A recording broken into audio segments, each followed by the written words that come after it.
Sumainyo ang Panginoon. Ako ang pagkain ng ibigay ng buhay ng bumababa mula sa langit.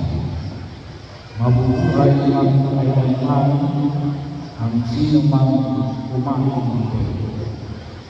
Ang pagkain ibibigay ko sa ikabubuhay ng sanlibutan ay ang aming laman. Ito po ang binahagi ng Jesus sa ayon sa Ebanghelyo ni San Juan. Berilin natin ang pagkain na bibigay ng buhay na walang hanggan. Akala niyo ba natin ang kapatid ng mga hindi Katoliko? Akala nila ang pagkain ng bibigay buhay nila. Salita ng Diyos, iba pa po yung salita ng Diyos. Kaya nyo makita namin ay pinanggal nila yung isang table. May dalawang table na sa matang ng table ng Diyos. Ito, ang table ng Lord of God, ang mesa ng salita ng Diyos, ang mesa ng katawan at ito ng ating Panginoong Jesucristo na siyang pinagdiriwang namin sa araw na ito. At maliwanag, hindi lamang yung salita ng Diyos niya mo, yung mga kapatid natin ang sasabi sila yung mga Kristiyano, walang sila yung table na yun. Ito lang yung kanilang table. Pero bahagi mo ay ginawa mo ng Jesus na tinutukoy lang sa Ebanghelyo ng ating mga pagkain. At very clear po sa Jesus na itong pagkain ito ay hindi lamang salita ng Diyos. Kasi pinahagi din sa inyong pagbasa na hindi lamang sa sinapay na pinuhay ang tao sa bawat salita ng Diyos. Pero bahagi rin o, hindi pwedeng wala mismo ang pagkain. Na kung pinigyan ko natin, ay binigyan din din o sa ating ng pagbasa kasi kinikilala ko yung karanasan ng mga Israelita. Ano yung karanasan ng mga Israelita? At sabi mo, bibigyan ko sila ng pagkain hindi pa nila nakikilala. Alam natin, kapag tayo ay mga nagpipilipig, nagtuturo, marami tayo ng ilang pagkain na hindi natin kilala. Pero doon sa lumang diba, sa aklat ng Deuteronomy, sa unang pagbasa, sinabi ng Jesus na kilala ko sa mga nagpipiligan, ang alin ang pagkain nito, nagkain ko sa namin. Ano yun? Kaya mahalaga ko sa mga pagkain ng pagkain natin pagkain. Kasi maliwanag ko na sinasaliwan nila yung naging lakas nila para nila makamit ang upang pangako. Ano yun? Yung pagkain na galing sa mana, sa langit na kung tawagin ay mana.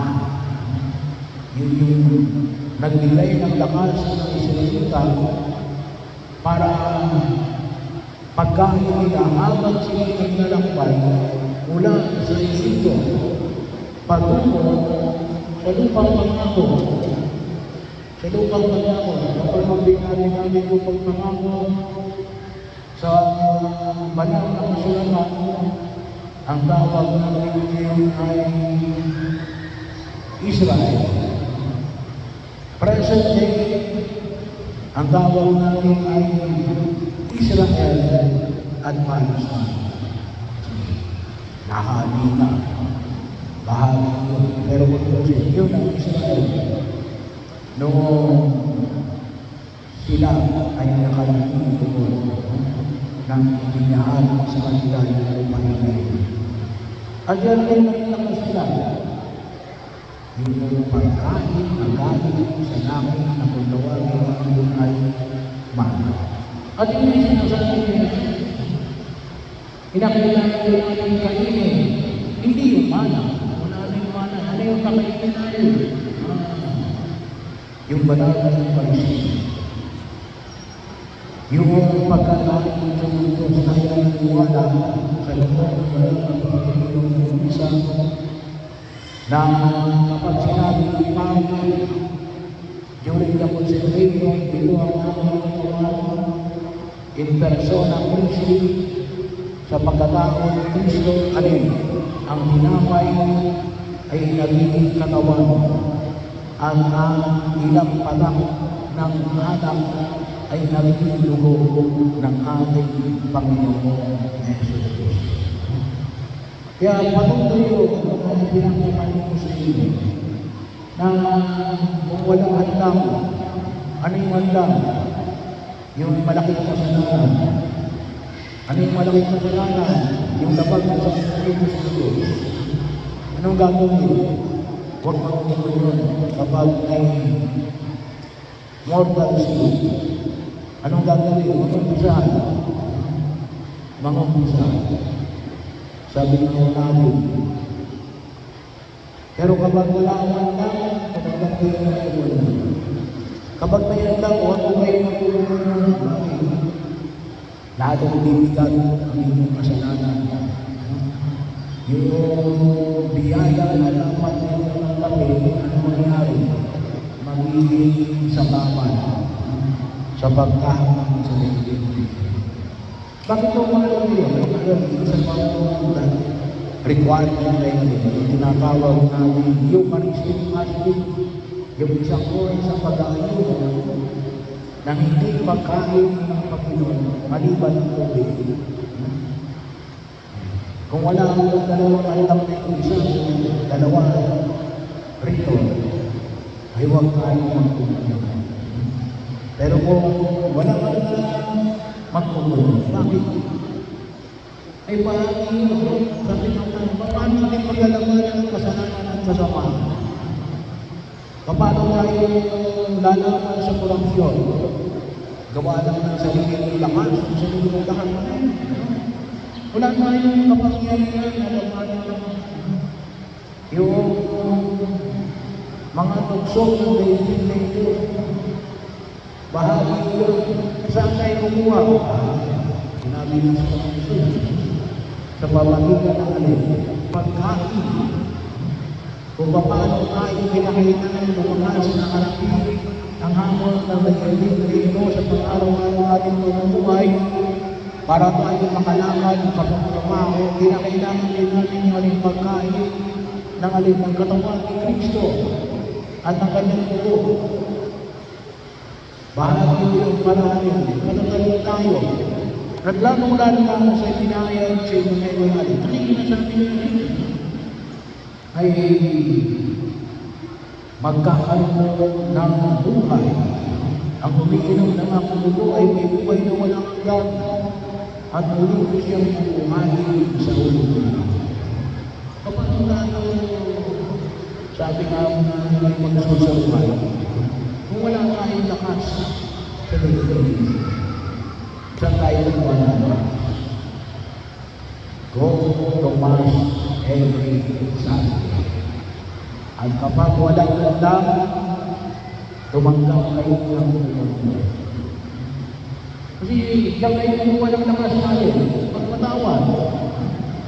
Diyan kayo kumuha ng lakas natin na kayo ay maging mabuti. Kahit na ginagawa kayo ng masama. Diyan kayo kumuha ng lakas upang tunay na yung katulad sa kalamanan ng ating Panginoon sa Kristo. Kayo marami nagpapakamatay, marami nagpapakamatay. Akala nila, kinalimutan na sila ng Diyos. Hindi tayo nakakalimutan ng Diyos. Kailang bakit? Hindi natin nakikilala. Yung pagkain na ito, na magbibigay sa atin ng lakas. Yung mga taong wala ng lakas, sabihin sa kanya, kayo ay magsimba. Tumanggap kayo ng banal na tulong kung wala kayo ng lakas. Bibigyan tayo ng lakas ng Diyos. Yun yung kanyang pangako. na huwag namin kakalimutan. Hindi naman niya sinabi sa atin na, sige, bibigyan tayo ng lakas. Saan tayo? Hindi naman niya sinabi saan tayo kukuha ng lakas. Sinasabi na, tanggapin ninyo ang katawan at dugo ng ating Panginoon Jesus. Paniwala mo, sinabi niya mo sa ating ngayon sa araw na ito. No? At makikita ko natin yan yung magiging lakas natin. Sa pag-araw-araw natin pagkilo sa Pilipinas ito, bilang mga taga-sunod hanggang napagin natin ang lupang pangako. Alin yung lupang pangako natin? Yung makapiling siya doon sa kanyang kaharian sa langit.